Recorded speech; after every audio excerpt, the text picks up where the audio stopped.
Alrighty, everybody. Hello and welcome to another episode of the Couch Warrior Podcast Fantasy Edition. I am your host, Mike, and I do apologize that I'm doing this on camera. Just fixing everything up. Today's been a wild day for me, so I haven't really had all that much time to prepare properly for everything, but should be good to go now. I hope that my mic is working okay. Hopefully someone will hop in soon and be able to let me know for sure. I'm going to just double check right now that the wire is plugged in.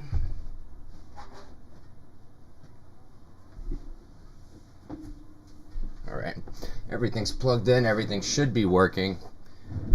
And alright, so welcome to the fantasy edition of the Couch Warrior Podcast. If you are new here, I am your host, Mike, and today what we're going to do is we're going to break down UFC Vegas 53, but we're going to do so from a fantasy app perspective. What the fuck does that mean? That means that there are cool apps like DraftKings, PrizePicks, PredictionStrikes that allow all kinds of fantasy bets on MMA now, and I break them down. I do DraftKings and I do PrizePicks in particular.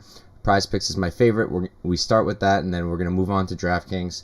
Normally, I also have a chart for DraftKings, but to be honest, I did not have the time to prepare it today, so we're going to go off of the lineup on the DraftKings app, and we're going to use the DraftKings stats available to us on Bet MMA, so there's going to be a tremendous shout-out to them. I'll link them in the description so you guys can check it out. You know, it's going to be behind a VIP page soon, so you'll have to pay, but it's worth it, in my opinion, all the different kind of stats that they provide on that website. But we'll get there. And yeah, so we're going to break this down. I'll give you guys my one PFL play. I'll go over the PFL slate for PrizePicks for you guys too.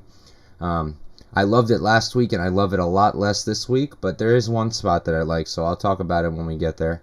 And yeah, and I'll sneak in some PFL picks at the end, because I love that shit, so if anyone wants to listen to that, that'll be there too. So yeah, without further ado, let's do this thing. Quick recap on last week. No real results. I mean, I was profitable by like a unit or so on both PrizePicks, and no, PrizePicks actually did really well last weekend because of PFL. I made a few units there, like 3 or 4. UFC, we didn't make anything on PrizePicks, and then DraftKings we did pretty well that night, which is shocking because I had Romanov in every single fucking lineup, but luckily so did 84% of everybody with the slate on DraftKings, so it worked out okay. But hopefully this week we'll have better luck, and yeah, let's do this thing.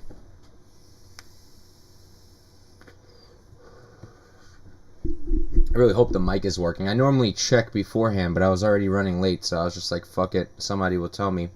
But nobody in here yet, so hopefully someone hops in soon and can let me know if it's working. But anyways, let's do this. So first thing so let me go over PrizePicks a little bit, right? For anybody who's new to the app.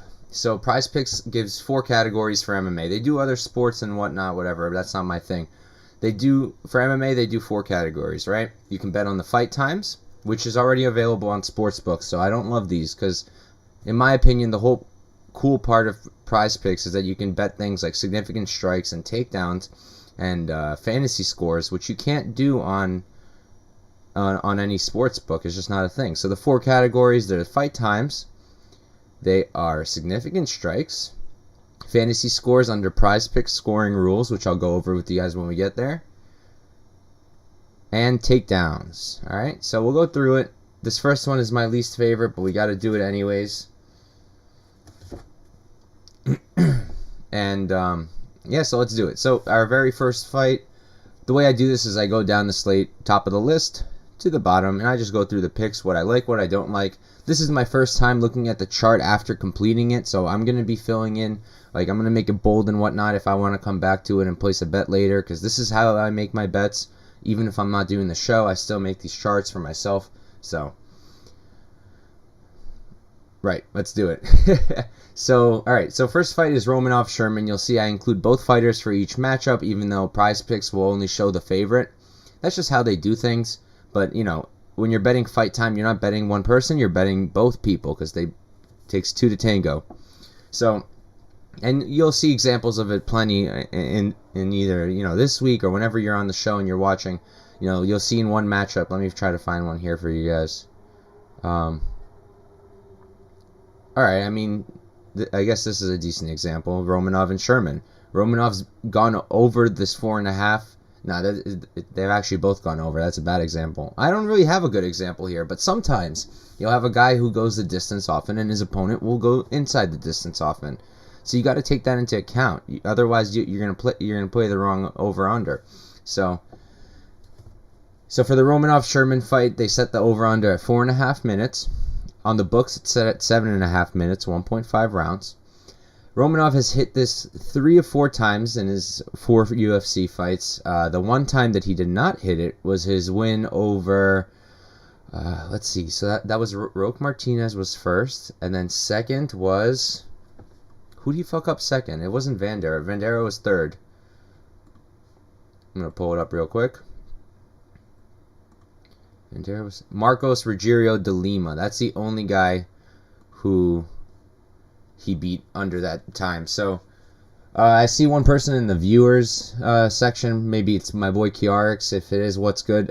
Can you let me know if I sound okay on the mic? I didn't get a chance to test, but yeah. So back to this. So Roman's gone over 3 or 4 times. It's 4.5 minutes. You know, it's not high. It really depends on who he's fighting. You know, can he crush whoever he's fighting quickly? That's the question. Chase Sherman, he's gone over 8 out of 10 times, so 80% of the time in his last 10 UFC fights. And, you know, I think what's probably the reason why they set this line where it is, regardless of the percentages here, is because Sherman just got submitted by Collier in, less than 3 minutes. So I think they're assuming, you know, if that's what it took Collier to do it, how long is it going to take Romanov to do it? All I'll say is every fight's different. I'm not going to be over here lining up playing the under 4.5 or the over or whatnot. If you are interested in playing an over here, I mean, you're not going to play it on the books. Why would you play? Thank you, Kiarix. He's saying I sound good. Thank you, buddy. Welcome to the show. Thank you for coming.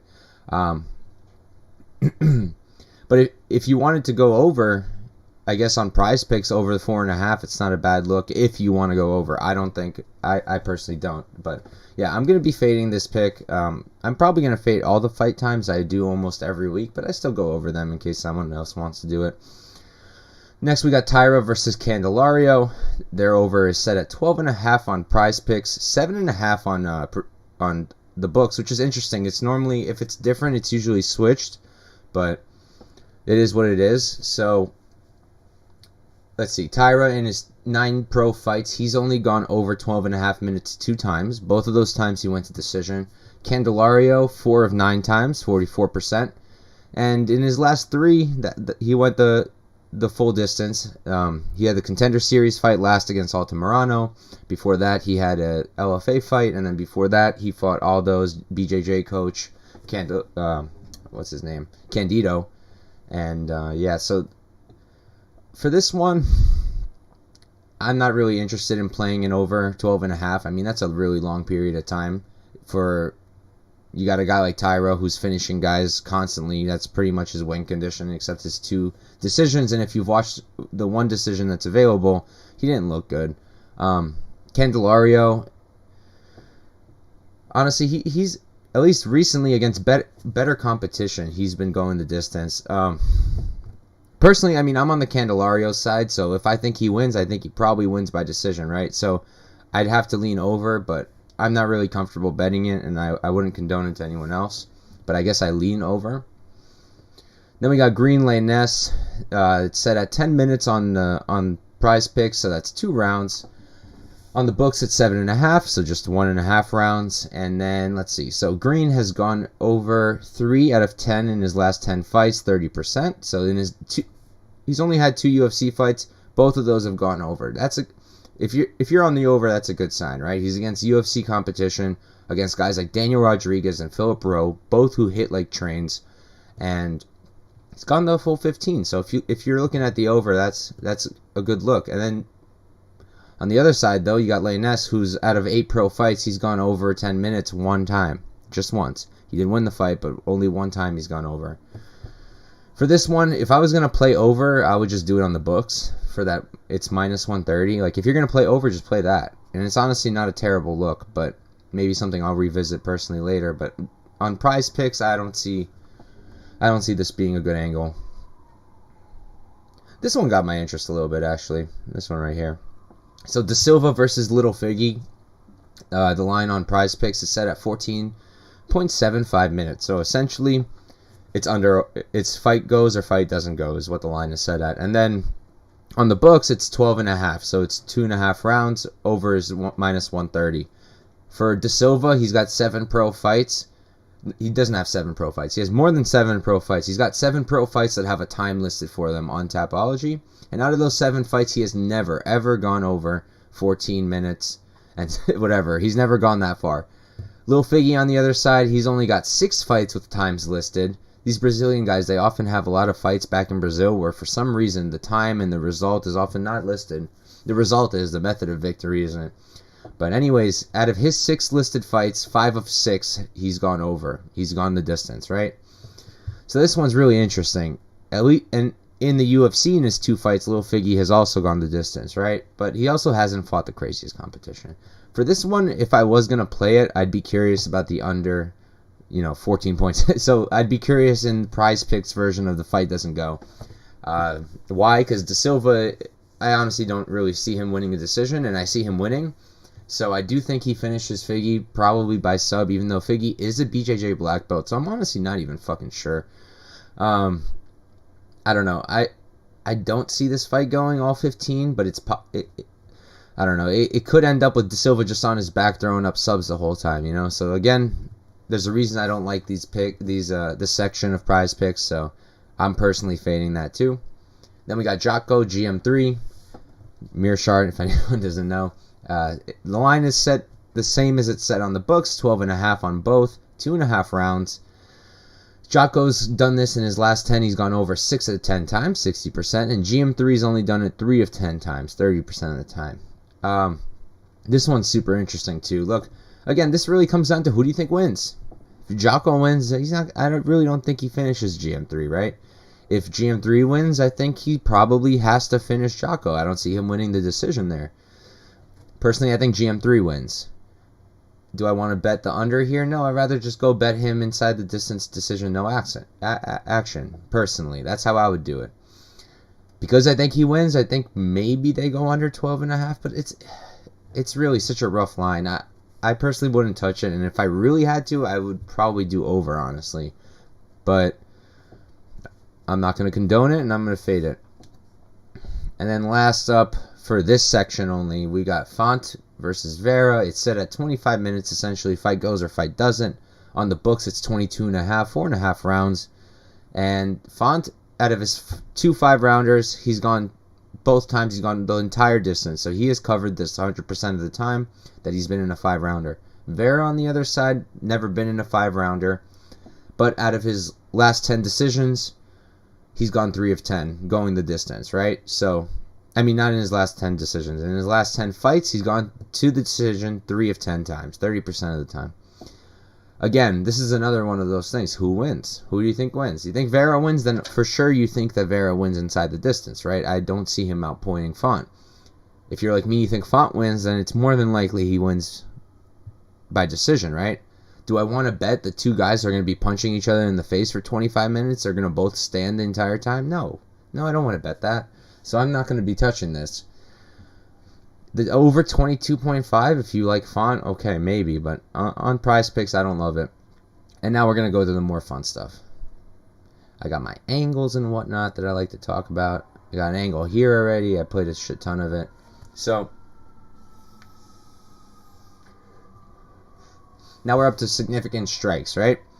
So this, we all know what significant strikes are. UFC counts them. They display them for us often, and you can find them on their website. So this is it. It's just how many significant strikes is a person going to land? Over, under. The strategy I like to do is I like to look for wrestlers. Outplay their under. I like to look for fancy strikers who like to do spinning shit and stuff like that. I'll play their under. If I've got a duo of both, then I'm going to definitely play the under. And that's usually my angle. That's what I'm normally looking for. For the opposite angle, if I want to play the over, I'm going to look for, a relatively low number, first of all. And I'm going to look for a matchup where they're not going to hit the ground, and I don't think it's going to finish early. That's the kind of thing you want for the over for significant strikes. And I have a few examples of both sides. So Romanov is the first one. The under-over is set at 20.5 strikes. Before looking at the stats, I thought for sure that he maybe hit this once. He's hit it 3 or 4 times. The only time was Marcos Rogerio de Lima that he didn't hit it.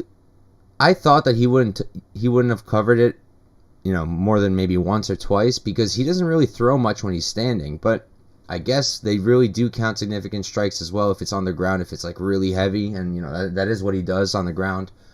So I'm not going to touch him because there's a lot of confusion there. I am kind of tempted to go over 20.5 because, look, at the end of the day, if you're telling me that he landed 55 on Roque, that was, 2 rounds? Who do you go 1 round with out of this pile? He went 1 round with only Marco. So, I guess it comes down to does Sherman survive to round 2? How much damage does he take before giving up a sub? It's a lot of questions. I like the low number. I don't love that it's Chase Sherman on the other side. So I don't personally love it. It's not a terrible pick, though, because at the end of the day, if you've never played PrizePicks before, you do need 2 picks per play. That's how it works. You pick 2 picks and say you only do 2, you're going to get 3 times your wager if you do 2 picks and you hit. You can also do 4, 3, whatever, and the number keeps going up. I think that for 4 or 5 both, it's times 10. And the only difference is if you do 5, you can still make some money if you hit all 4, rather than if you do the 4, you lose. Whatever. I don't play that stuff. I only play the 2s, so. Romanov's not a terrible piece. This is my favorite piece, this next one. Tyra, 47.5. We don't have numbers for him, but I've watched every available tape of him. He's low output. He's a grappler first. He throws mostly kicks. His strikes are very, very limited. And I love this over. 47.5 for a grappler. That's a lot of significant strikes. It's not. Look at Dawson's. Dawson's is 48.5, right? Giving somebody like Tyra 47.5, that's setting us up for success in my personal opinion. I love that line. I think he's going to go significantly under. Because think about it this way. If you think Tyra steamrolls Candelario, he's gonna go under because he's going to submit Candelario. He's not going to hit him a lot. So he's going to go under if you think Tyra wins. If Tyra loses, Candelario's probably making it dirty and making it go the distance, but I still don't see Tyra landing these strikes over 3 rounds. He's going to be trying to grapple, and when he's not, he's going to be mostly throwing kicks with the occasional punch here and there. So I do really, really like the Tyra under. That's like my primary play, and then I'm finding legs to put in with it. But I do really like that spot quite a bit. Next, we got Gino Mazzani. 42.5 is what it's set at. And this is also, I was shocked about this one. Kiarix is saying they always put these grapplers significant strikes so high. Yeah, they really do. I'm not sure why they do that. Maybe because there's some confusion behind what counts as a significant strike when it comes to the ground. But I've really found that grapplers tend to go under. So I'm going to keep exploiting it till they catch on and fix it. But I won't complain. That's my angle. So, Mazzani's another example right here. Look, it's lined up just for us. 42.5. MMA Jedi saying, can't believe I'm saying this, but I'm feeling confident in Gina Mazzani. Put 2.5 units on her at minus 155. Honestly, Jedi, I can't blame you. I think that most people are leaning that way because of the grappling advantage, and Shauna Young sucks on the ground, but I couldn't get there. I feel like on the feet, Shauna Young is like low-key much better than Mazzani. And personally, I played the fight doesn't go. I like that for Gina and for that fight, Mazzani versus Young. I like the fight doesn't go for that one. But anyways, for Mazzani, significant strikes. So they set it at 42.5, and she's only ever gone over 1 time, right? And you know who that was against? That was against fucking Rachel Ostovich, all right? Even in her other W in the UFC against Wu Yanan, which went 3 rounds also, she still didn't cover, all right? So this one I love as well. I'm playing tons of this one too. Under 42.5 for significant strikes from Mazzani. I just think that when it comes to this fight, if Mazzani wants to win, she's got to take it to the ground. And if she does that, she's not going to cover. So, and I assume that Mazzani wants to win. So I assume she's going to be trying to grapple. And I do see her going under. Win or lose. Next, we got Natan Levy. His under-over is set at 46.5. And he's hit this only 1 of 2 times, 50% of the time. and that was against Rafa Garcia, and he just barely covered it. But, that's pretty good considering he was getting shot on and controlled half the fight. But I'm not sure how I feel about this number. Look, Levy can get a little sloppy on the feet, and I do have him winning this with a fair amount of confidence, but I just don't know that the feet is how he's going to do it. But I'm also not confident enough that he's going to only grapple to go under, because Breeden isn't easy to take down. He might not be the highest level fighter, but he is difficult to take down. He's a dog, and he pops right back up. So, I see this going over, and I see it going under, and because of that, I can't play it, so I'm going to be fading that. De Silva, 37.5. Again, this is similar. This is that grappling advantage. Grappling angle that I was talking about. De Silva's another grappler, and not only is he a grappler, he just jumps on his fucking back. He'll pull guard to look for subs, look for the armbar, whatnot, and again, that's a recipe for disaster when it comes to numbers. He landed 20 strikes in his last fight, so that's part of what gave me pause. Because look, you land 20 strikes in one round, and then it ended in round 2 right before the 1 minute mark. Like, over 3 rounds, he probably would have crossed that 37.5 if they went to decision, right? So, because I don't know exactly how this fight's going to go, and I don't feel comfortable making a pick here, I'm going to be fading it, and that's my suggestion as well. Jocko, 38.5. This one, I'm tempted on myself. I'm still on the fence. So, 38.5, he's hit this 6 of 10 times, right? In his last 3, he's only hit it... he's hit it 2 of 3 times. He hit it in his last one against Misha Serkinov, and he hit it in his fight against, who was that? I think it was Alan Amadovsky, but I'm going to double check. Jocko. No, it's Eric Anders. That's who that is.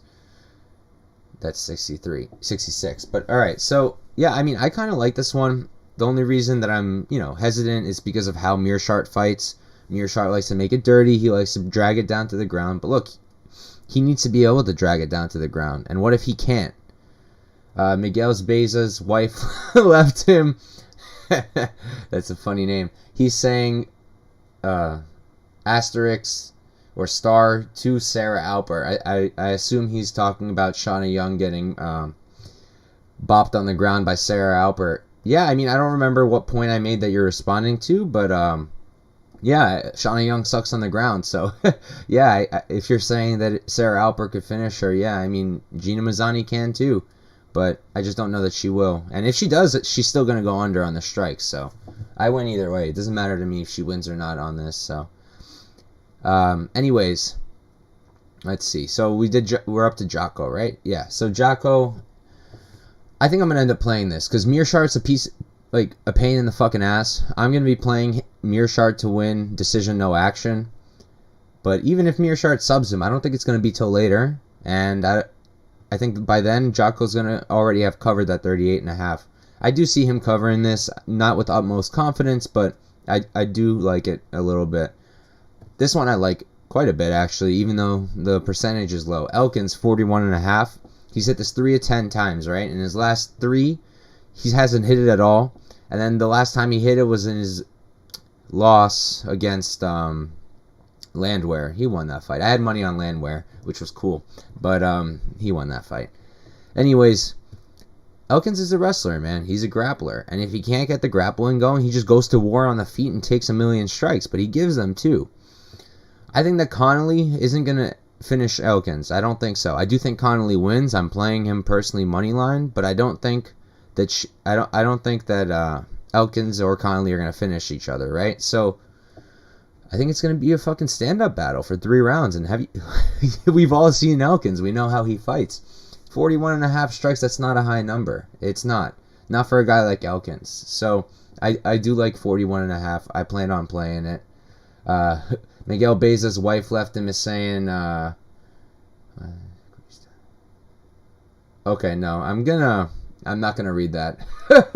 Nah, I won't read that one. But, yeah, so next we got Grant Dawson, 48.5 is what it's set at. In his last 7 fights, he's covered that only 2 times. And yeah, again, just another example of a grappler, right?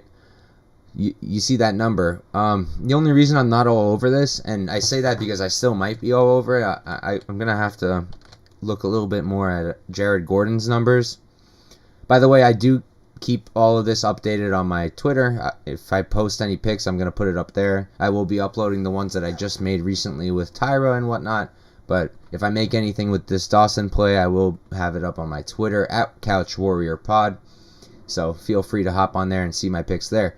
But yeah, so Dawson, I do like it. He's a grappler. The only reason I'm a little worried about this number is because Jared Gordon is a dog. Jared Gordon does have good takedown defense. And if he's defending the takedowns, Dawson's not going to have any choice other than to strike. So I'm tempted to play the under. I probably will play the under, but I'm not 100% convicted on it. Next, we got Andre Feely. He's set at 53.5 strikes. He's covered this 4 of 10 times, 40% of the time. And for this one, look, again, this is one where I'm leaning over, but I don't have a strong conviction for it. The play I'm making, money line, is I'm doing, what's his fucking face? His opponent, Brito. I'm doing Brito decision, no action. So because I'm playing it that way, I'm hoping for an early finish for Brito, which would mean Feely will go under. But I'm not willing to bet on it on PrizePicks. If Brito doesn't finish Feely, which is a difficult task to do, Feely's a dog. I love him. I'm a big fan. He's hard to finish. I think this goes over, but it's not my favorite spot and not one I want to touch. This next one, Arlovsky, 67.5. I forgot to fill in the percentages. I do this all by hand, but I'll count it out for you guys real quick. 1, 2, 3. So he's hit this 3 of 10 times in his last 10. So that's 30% of the time. Miguel Bezos' wife left him. I didn't call you a jerk. I just said I don't want to read what you wrote. That's all. Just trying to keep it PG out here, brother. But you do you. Yeah, so I don't hate. I'm doing Arlovsky now. I thought I was doing Feely for a second. This guy threw me off. Yeah, so back to Arlovsky. So he's hit this number 3 of 10 times in his last 10, 30% of the time. And look, again, Arlovsky usually covers this number when he's fighting one of these lower level heavyweights that he's beating. He didn't cover it with Vandera, which is honestly pretty surprising because Vandera is a fairly high output guy who would bring it to him too. So I do expect that, I think that I really don't think that Arlovsky or Collier finish each other. If somebody's telling you that Collier is going to submit Arlovsky, you should unfollow them and not be their friend anymore. I really do suggest that. He's not going to submit him, guys. Collier submitted Chase Sherman. There's a tremendous difference. Your mom can't hear you from the basement. Okay. I don't know why I stopped to respond. Alright. This is my first time dealing with I guess you can call it a troll. I don't know. I think he's kind of funny, but anyways, Arlovsky, yeah, so I do think this goes over. I'm going to play it personally, and I'm going to continue. Font, 125.5. He's covered this 3 of 10 times, 30% in his last 10.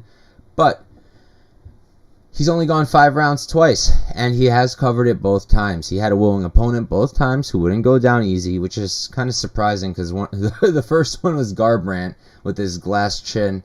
But yeah, I think this will go over, but there's no way in fuck I'm going to touch it. 125 is a lot of strikes, and we've got 5 rounds for chaos to ensue. We got Marlon Chito Vera in there. Who knows what he's going to pull? I don't like this number. It's way, way, way, way too high, even for a guy like Font. So we're not going to touch that. Look, you could, but I don't condone that. I like this section. This is my favorite one. So next up, we're going to do fantasy scores. So PrizePicks has its very own scoring system for fantasy scores. I'll go over it real quick, and then we'll work off from it. I believe I'm still the only person on YouTube or whatever in the capper sphere putting up these numbers. Because they don't exist online, I'm calculating them myself. I literally sat on a calculator, sat on UFC stats, and that's how I got these numbers for you guys. Obviously, I couldn't do Tyra because Tyra doesn't have any UFC fights, so I don't have any stats on him. But I did everybody else, and we're going to go through it. Real quick, I'll go over the criteria. So each strike gets you 0.6 points. 0.6. Each takedown is 6 points. Each sub attempt is 5. Each takedown defense is 3 points. That's something to remember too, because I'll talk about that in a sec. Each takedown defense is 3 points. And then each knockdown is 12 points, and then a finish in round 1 is 100 points, finish in round 2 is 75 points, and finish in round 3 is 50 points. So, in regards to the takedown defense, I find that to be a pretty important thing to consider, right? So, and here's why. So, you got someone like Jocko. He's a good example, because in that fight where he got, you look at his score, and we look. Oh, no, it wasn't Jocko. It was Elkins. You look at Elkins, right? You see that 85.2 L? So we're going to go over to his stats. And I just want to go over that with you guys real quick. Oh, fuck, that's the wrong thing. Dun, dun, dun. So, sorry, I just need to pull this all up. And, okay, yeah, and it's funny who this person is, actually, that I'm about to use as an example, but, alright, so, Darren Elkins, that 85.2 L, right, in a loss, 85.2 points, that's a high score. That means he would have covered this score, 79.5, even if he lost. Who was that against? That was Alexander Volkanovski. And how'd he score so much in a loss? He scored so much because he defended 10 takedowns. Volk shot 12 times and got 2. Elkins defended 10 takedowns. That's 30 points. So things like that, they can tip it over. So when you're going under, you want to make sure they're not fighting a wrestler who's going to shoot a million times. Or if you're going over, it's maybe something to look at. Things like that. Another thing to consider is they don't score control time here like they do on DraftKings. So blanket wrestlers, even though they'll score you tons in DraftKings, they might not do that in PrizePicks if they're not getting a finish. So another thing to consider. Starting from the top, we got Romanov set at 124.5. He's hit this 2 of 4 times. And again, this comes down to how fast do you think he finishes Chase Sherman, right? Because 100 points is what you get for a first round finish. So if he just runs through Sherman, let's say 1 takedown, 6 points. Let's say he finishes him, so 106. He's going to have to land a few strikes to cover that number. And that's why you see the 120 W and the 54.2 W. Those are times where, well, the Spino fight, he didn't finish him early. That was a different story. But the 120, finished him too soon. So, yeah, so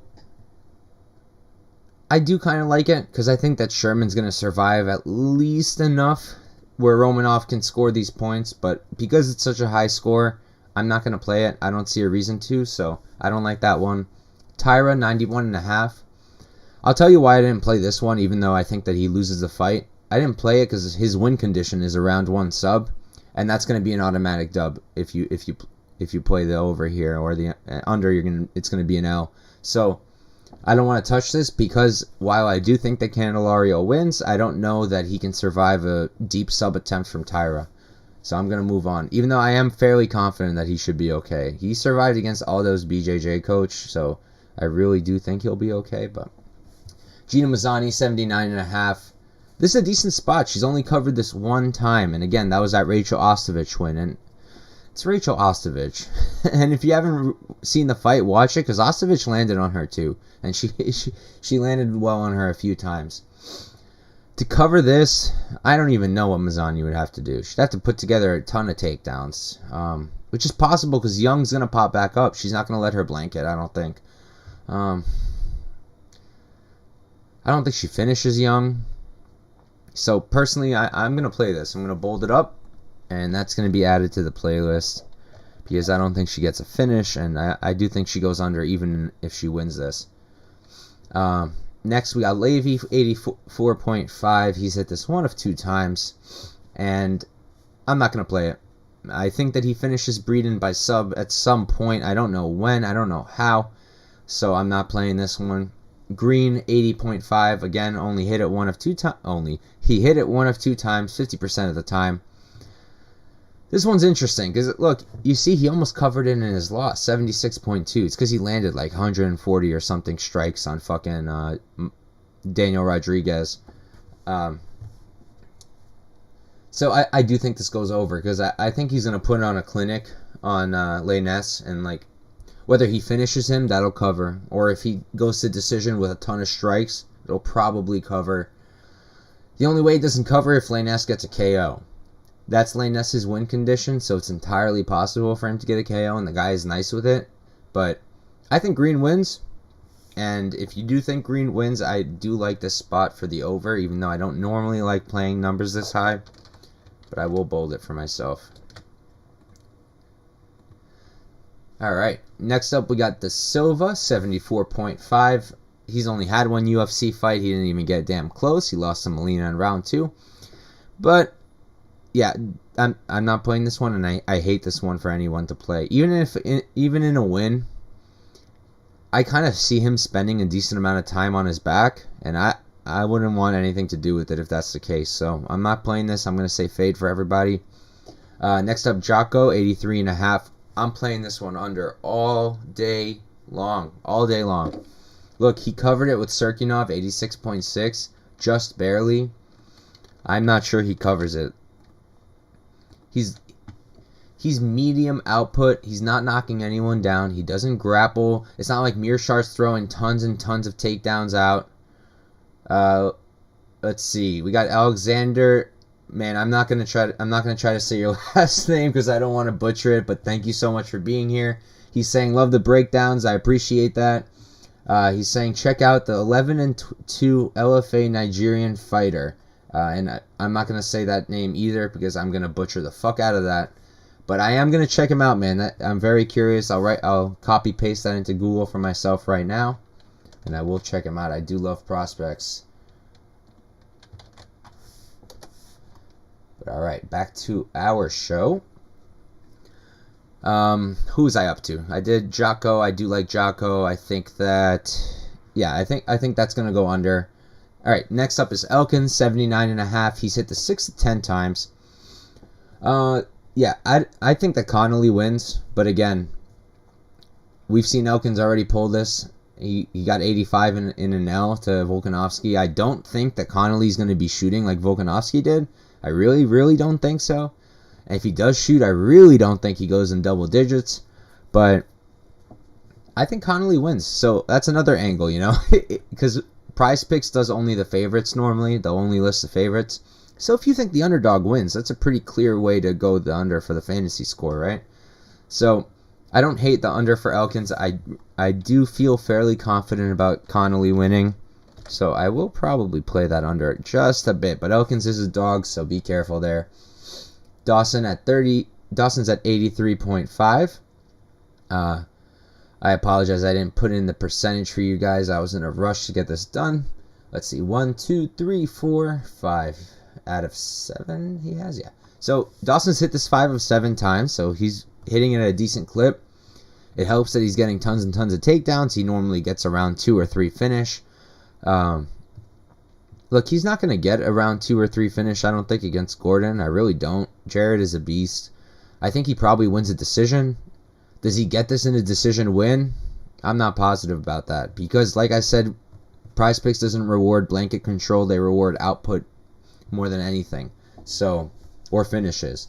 So, I don't know how I feel about it. I'm not going to play the over. I think his opponent's too tough to be confident about that number. But, look, I don't hate it. I do think Dawson wins. But I don't love it.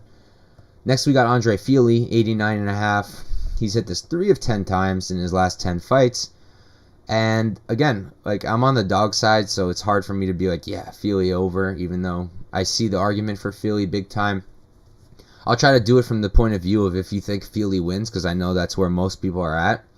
If you think that Feely wins, do you think that he's going to cover this? I mean, he's going to need takedowns. He's going to need a high output. He's going to need either a finish or he's going to need a really high output and a bunch of takedowns, maybe a few takedown defenses in there. Because Brito is a dog, he's going to give him a fight. I think it's possible. I think this number is possible. I'm not playing it. I'm on Brito, but I don't think it's the craziest thing. But again, it's a really high number. You need 90 strikes to hit that, you know? Feely's done that 3 of 10 in his last 10. So I don't love it, but I wouldn't play the under either. Arlovsky is next. His fantasy score is set at 78.5. He's hit this 2 of 10 times. And honestly, this is another under spot, in my opinion. This is definitely an under spot. You look in his last 3, he hit that 83 one time, and that's because he had a tremendous output against, I think that was Philippe, if I remember correctly.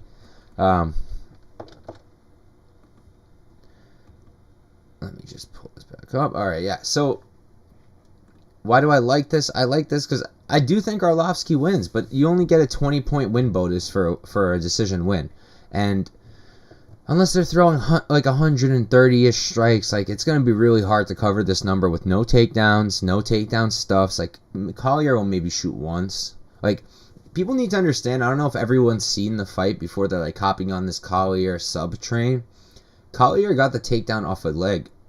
I mean, Sherman threw a kick. Collier caught it, brought him down, and that's how he got him down. I'm not saying Collier can't grapple. I'm sure maybe he can against certain people. I just really, really, really don't think that he's going to be grappling Arlovsky. So I don't think Arlovsky's going to be picking up takedown defense points either, because I really don't think Collier's that dumb. Maybe he'll try once, twice. I don't think he's going to try more than that. If he does, fuck. But yeah, I'm going to play Arlovsky under here. I like it. I do like it, even though I do think he wins. Because look, even in his wins, he's winning most of the time recently. And 2 of 10 in his last 10, he's hit it. He's gone over 20%. So I like it. And then Font, this is way too high, man. It has nothing to do with Font and everything to do with the number. So Font, they have set at 102.5. Look, because it's a 5-round fight, he doesn't need a finish to hit this, right? You see the Garbrandt fight. He hit 158. But you look at the other 5-round fight he had against Aldo, and he only hit 98.4. Granted, I do think that Marlon is going to give him a much more violent fight than Aldo does. In that regard, I don't mean Aldo's not violent. I mean that I think that Vera is a little bit less high level than Aldo is. And I think they're just going to be going more to war. I think more strikes are going to be getting absorbed. I think both guys are just going to be rocking each other in the face. So I do think Font goes over in a win. But I don't want to play it. It's just a really, really high number. So I'm not going to play it. And then we're up to the last section of PrizePicks. Last thing after this. Once we do this, we'll do DraftKings real quick. I'll try to be really fast because even though I like to think highly of myself, I don't think I'm the best in DraftKings. I really don't. I like to think maybe I throw up some nice angles for people here and there, but there are other really dope sources.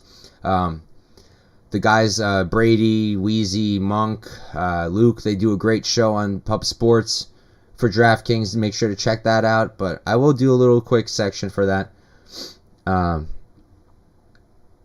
So let's do the takedowns for PrizePicks first. I'll give you guys a few picks that I have, and then we'll move on to DraftKings. So, takedowns. Normally, this is one of my favorite categories. Recently, they've been a little meh with the lines. By meh, I guess they're catching on. I clipped them big time last week with PFL. They had Soto for 2 takedowns, and I played that under all day long.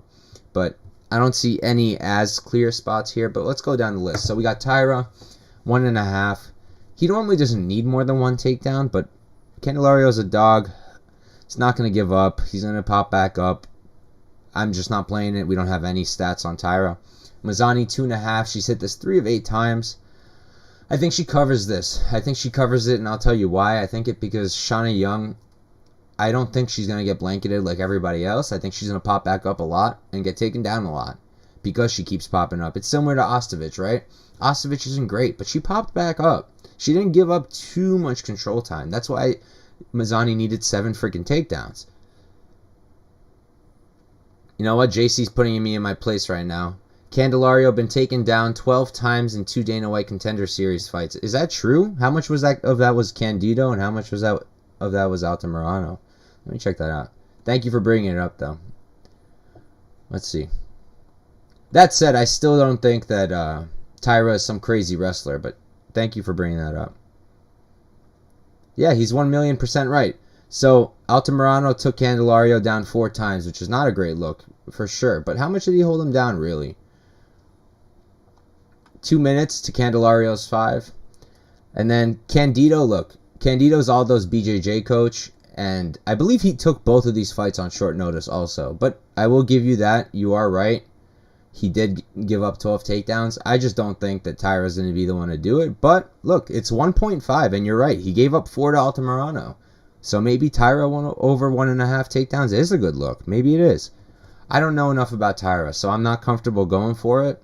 But JC does bring up a great point. That's something worth looking at. Next up, we got Levy, 2 takedowns. He's hit this 1 of 2 times. He hit 2 against, what's his name? Shaheen Santana, his Dana White's Contender Series bout, and then he got 3 on Garcia, which is a great look, honestly, because Garcia's a beast. I'm going to be playing Levy over, and a similar reason to why I said I thought Gina goes over, because I think that he's the better grappler than Breeden, and I don't think that Breeden will be able to defend the takedown so much, but I do think that Breeden is going to pop right back up. I don't think that he's going to give up too much control time, and we only need 2 takedowns to push, and we need 3 to win. So I don't hate it at all. I'm going to be playing the over here for Levy 2 takedowns. Green 1.5.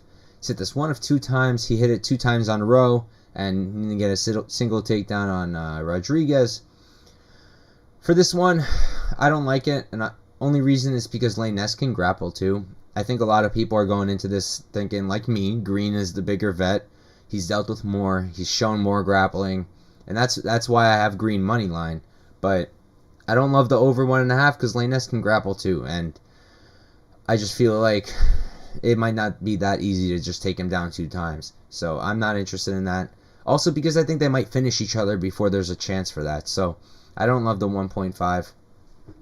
Little Figgy, 2 takedowns. I do think he hits this. I'm not going to play it, but I do think he hits it. Like I said, his opponent De Silva will accept bottom quite a bit. He'll pull guard quite a bit. And Figgy will shoot takedowns. So, I mean, you're probably going to hit this if you play the over. Do I want to play it? Not really. But I think that it's a possible over for sure. Elkins 1.5. For this one, it's just too many unknowns of what's going to happen. I'm not going to play it. Connolly's shown a pretty good takedown defense. He defended 4 or 5 takedowns from Sabatini. I do think that it's going to be mostly on the feet this fight, so I'm not going to play the under or the over.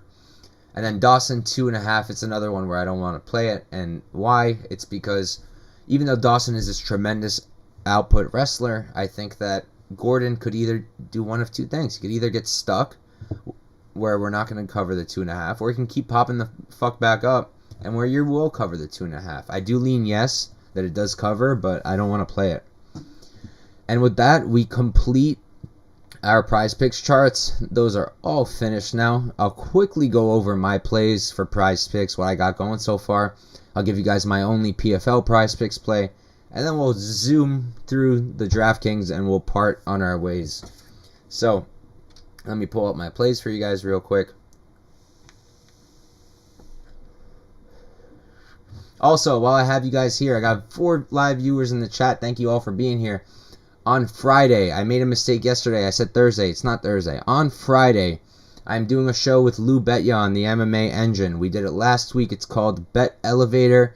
It's a lot of fun, a lot less serious than the other shows you see during the week that I do, that other people do. What we do is we pretty much compete for who's willing to bet the crazier odds per fight. And it's a lot of fun, so please do check it out on Friday. I believe we're going live at 8:30 on MMA Engine. But yeah, so that's that. Just wanted to put that out there while I had you here. And now I'm going to read you guys out my entries. So, for UFC, this is what we're playing right now. I've got Tatsuro Taira under 47.5 strikes and Gina Mazzani under 2.5 takedowns. That's the first play. By the way, I'm going to put this all on my Twitter, so don't feel like you have to write this down or whatnot. Next play, we got Darren Elkins over 41.5 significant strikes. And then I'm playing Taira under 47.5 strikes. Again, Taira under. And this time we're playing Green over 56.5 strikes. Next play, we got Taira again under 47.5 strikes. Mazzani over 2.5 takedowns. Then we got Daniel De Silva under 37.5 significant strikes. And Taira under 47.5.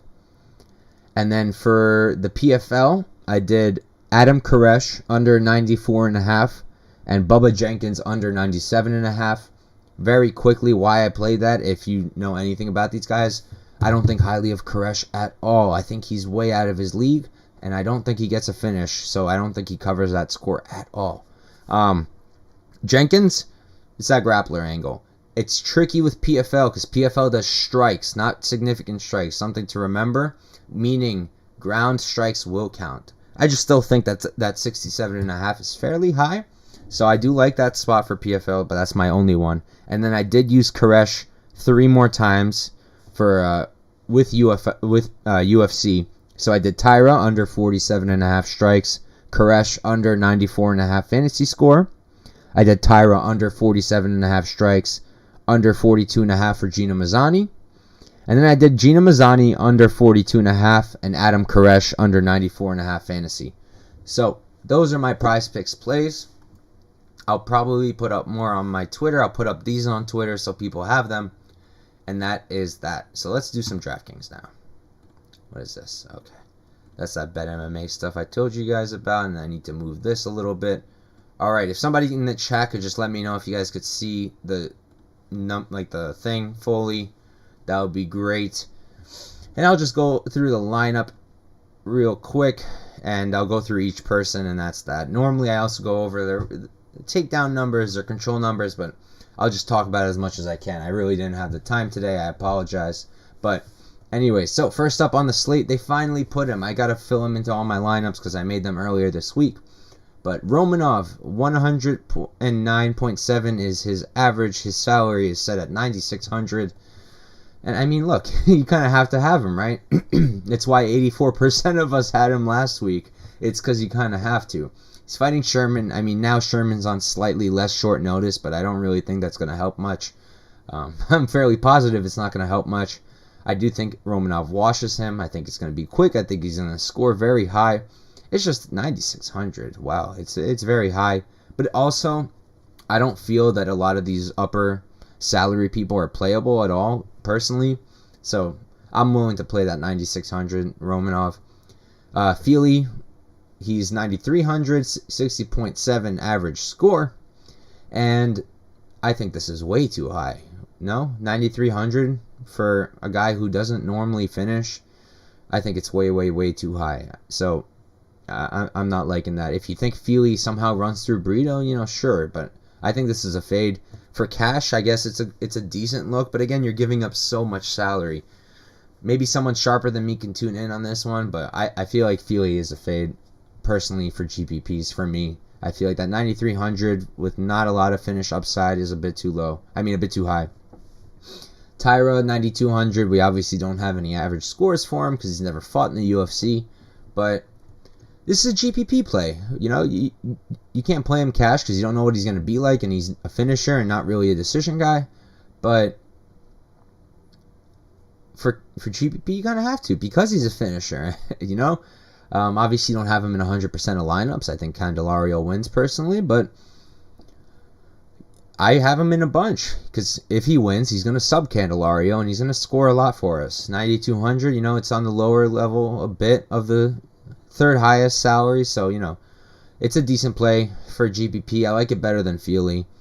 Levy, salary set at 9,000. 37 is the average score. He's only got the two fights, and they didn't count the contender series, so it's just the one fight against Garcia. That's the score over there, that 37.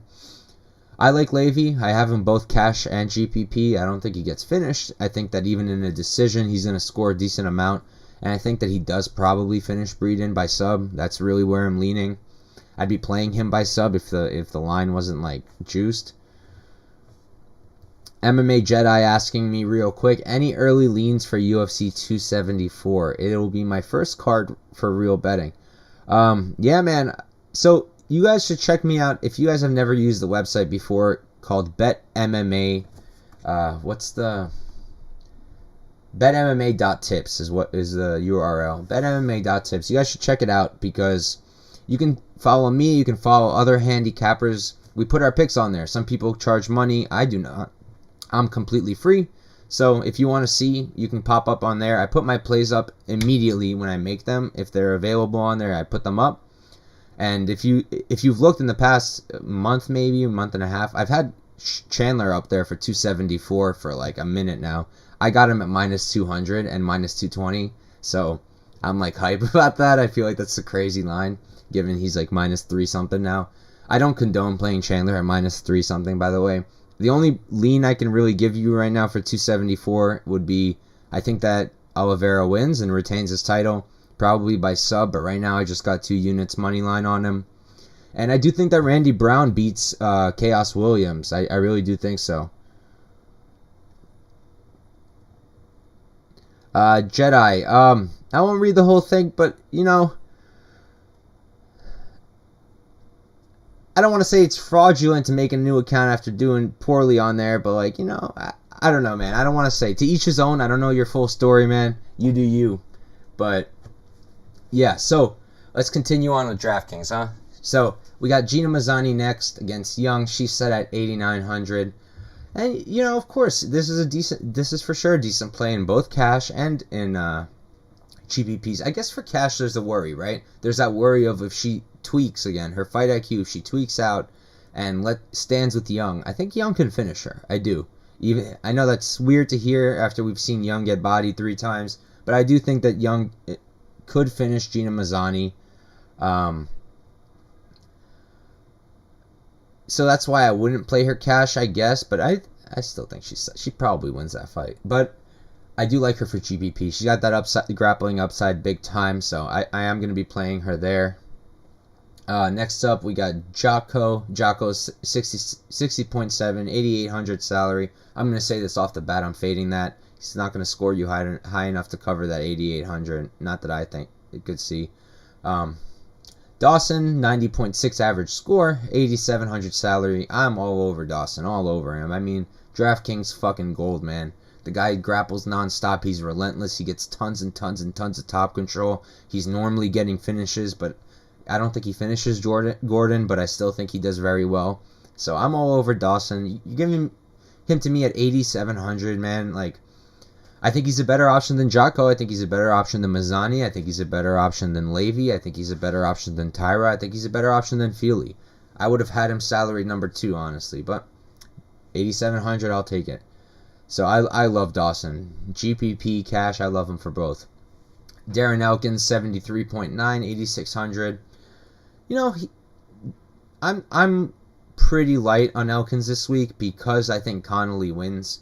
It's hard not to play Elkins, at least a little bit. High output, relentless, always chasing a finish. I want to say hard to finish. He's normally pretty hard to finish. Cub Swanson's, Cub Swanson, but I'm not going to sit down here and say he's really hard to finish nowadays. It's hard to tell, but I don't hate 8,600 for light exposure, but I'm keeping it light there. Gabe Green versus Lay Ness. Green's got an average score of 78.3. He's salaried at 8,500. I'm playing him. I'm playing him mostly cash because I don't think he gets KO'd, even though that's Lay Ness's win condition here. And I do think he's decent for GPPs. Maybe a late finish puts it on Lay Ness. I'll be betting that Green round 3 prop. And yeah, I like the 8,500. Don't go crazy. He can get knocked out, but I think otherwise he wins the fight. And I think he will cover that score in a win. Arlovsky, fade, guys, fade. Do I really even have to read the rest? I love Arlovsky. I think he wins the fight, but he's not going to score you high enough for anything. So don't play Arlovsky. Font right under him. Let me move this for you guys. Font right under him against Vera. Font is averaging a score of 83.2. Salary is 8,300. I'm all over this one as well. I'm on the Font side. I think Font wins money line. Obviously, I'm still exposed to Vera too. I'll get down there soon. But I like Font a lot. He's good at going the 5. He's got good cardio. He's got tons of output. I love his striking. I don't think there's necessarily finishing upside here. I'd be shocked if he finished Vera. But I think he's going to cover that 8,300. For cash, I love him. I think for GPPs, he's still solid. But I really, really like him for cash games. De Silva, 8,200. Exact fucking opposite. Don't play De Silva in your cash games. If he loses this, he's going to get stuck on bottom. He's going to score you absolutely nothing. If he wins, he's probably going to sub Figgy or finish him somehow. I think sub, even though Figgy's a black belt. Yeah, I wouldn't roster De Silva in your cash games. Obviously, with his finish upside, you got to give him some space on your GPPs, but just some. Next, we got Marlon Vera, averaging a score of 71.1, salary at 7,900. Look, I'm going light on Vera. I'm going to play him on cash because it's a good amount of salary relief for a guy who, even in a loss, is going to still put up a decent amount of points, I think, especially over 5 rounds. Vera doesn't stop. He's nasty. He fights nasty. I love it. I wish he wasn't fighting Font so I could bet on him, but it is what it is. Don't bet with your heart, you bet with your brain, even though not the smartest brain sometimes.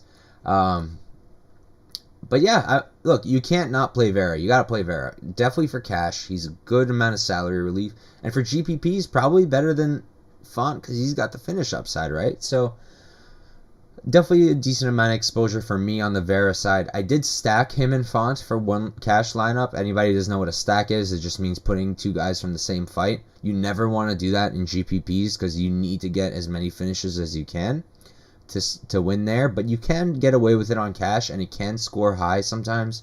So I do have one stack lineup. Moving on, though, we got Jake Collier. 7,800 is his salary, averaging a score of 55.4. Again, I'm fading the fuck out of this, man. Like, I want nothing to do with either of these guys for fantasy, for DraftKings. I promise you Collier's not going to submit Arlovsky if you're convinced that he's going to do it like he did to Sherman. I promise he's not going to. I'm so shocked at this Collier stuff, man. The people coming in on Collier, so many people just betting him money line so confidently. And how? We're talking about a guy who blew up from middleweight, going against a dude who's had 23 fights in the UFC's heavyweight division against the best of the best who held the title. Like, come on. Man, only way I see Collier winning is a decision, a greasy one at that, and it's not going to score you high. So I want nothing to do with him on DraftKings. Lainez at 7,700. Look, GPP all day for sure. Don't put him in everything, but his win condition is a KO, and he can sure do it. Green's got 2 KO losses. Lainez carries crazy power. If you haven't watched him KO Burlinson on the Contender Series, check it out. It's fucking nasty. And yeah, I think that Lainez is a great GPP play. I wouldn't play him for cash. I think he loses. I think that he probably doesn't score very much. But if he wins, he's going to KO him and he's going to score a lot. So he's worth some exposure on GPP for sure. Connolly, 55.9, 7,600. I'm going to be using Connolly as salary relief on my cash games because I think Connolly wins. I think he'll score mid-range only.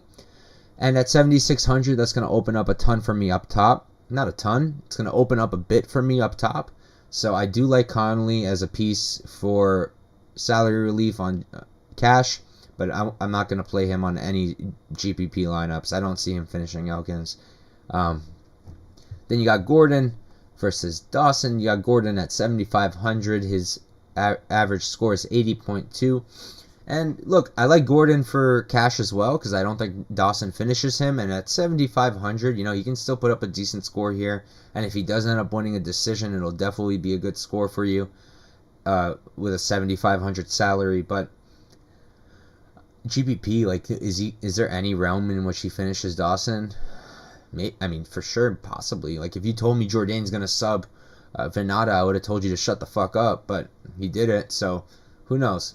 But I wouldn't really go crazy. I will be playing Gordon on cash, though. Mearshart, 7,400. Opposite, right? Like we said earlier, talking about all the other stuff we spoke about, I don't think Mearshart wins a decision. I think that if he wins this, it's going to be by sub. So, 7,400 on your GPPs, let's go all day, right? Not all of them, obviously. Please don't do that. A good chance he loses this fight. But if he wins, he's going to sub Jocko. I'm fairly certain of it. Don't play him on cash, though. He accepts bottom. He'll take bottom. He's like Olenek. He'll do anything he can to just drag the fight down, right? So, give me Mearshart for GPPs. I don't want anything to do with him otherwise. Shauna Young, 7,300. Look, I know I've been pitching all day that she stands a chance against Mazzani, but I'm not touching her. I do think she loses. Because I do think the fight doesn't go, and that's what I'm betting rather than Mazzani inside the distance. I guess there's some dart throw upside here for Young because, look, her ownership is going to be abysmal probably. Rightfully so. It's gonna be very low. But I think the KO is live. So I guess I'll have her maybe on 1 or 2 GPP lineups just to get that kind of low ownership exposure, but I'm going to keep that very light. Breeden, I'm going to fade. Not going to spend my time. Candelario is my biggest salary relief of the slate. I've been talking about it all night. I think Candelario wins. So at 7,000, I love him for cash, especially because he's going to score to cover that 7,000 if he wins the fight. And I think that he could get a round 3 finish too, but I don't love him for GPPs, but he's good salary relief. And then you got Brito, 3,600, 6,900 is his salary. Again, he's another one of these dart throws for me. I have him decision, no action, so I think he's live for a finish, so I got to have a little sprinkle, but that's about it for me. And then, they're saying Chase Sherman out again. I'm not buying it because they did the same thing for Sergey Hondasko last week.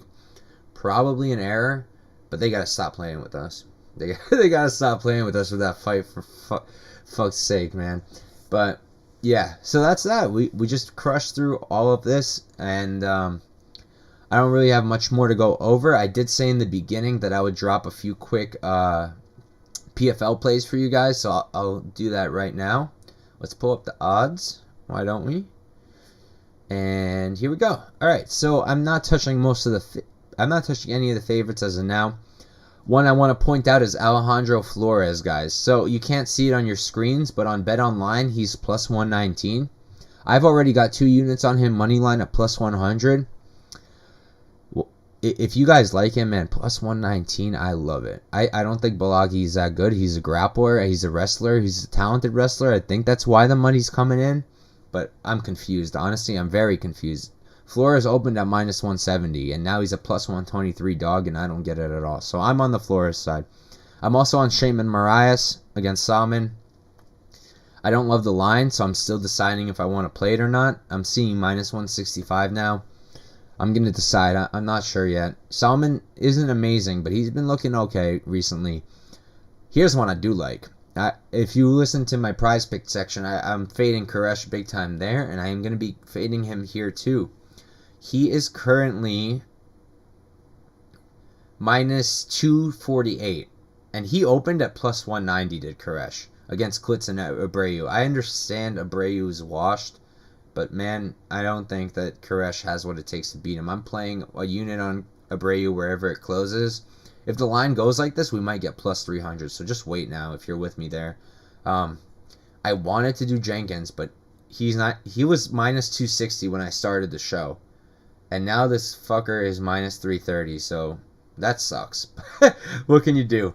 And let's see. The only other bettable fight really is Chris Wade versus Lance Palmer. I'm still looking for props for the other fights. I haven't found anything I like yet. But Chris Wade, Lance Palmer is a fascinating fight. And I've been going back and forth. I'm leaning Wade. I don't have a bet on him yet, and I'm not going to say bet yet, but he's my lean. But in terms of PFL picks that I've already made, Flores, Marias, and Abreu. Those are my 3. So, thank you guys for tuning in. I appreciate it big time. You guys are the best. I love that we go live now. I like it so much better, even with our little trolls in the chat. This guy, Miguel Beza's wife left him, had me cracking up. He was writing some crazy shit in here. I love going live. Thank you guys for coming. I mentioned it earlier if you weren't listening. This Friday, 8:30, I'll be on with Lou Betcha on the MMA Engine doing our new show, The Bet Elevator. We did an episode last week, so if you want to check it out, tune in. Check it out from last week. You could see we'll be doing it on Friday too. We just compete who's going to place the craziest bet on each fight. It's a lot of fun. I placed a bet on, last week I did 2 crazy ones. I had the draw on the Venata fight for plus 6,600, and I had Michael Jackson by sub at plus 35. I play them small, guys. I play them small, I'm not crazy. But alright, guys, thank you for tuning in. Have a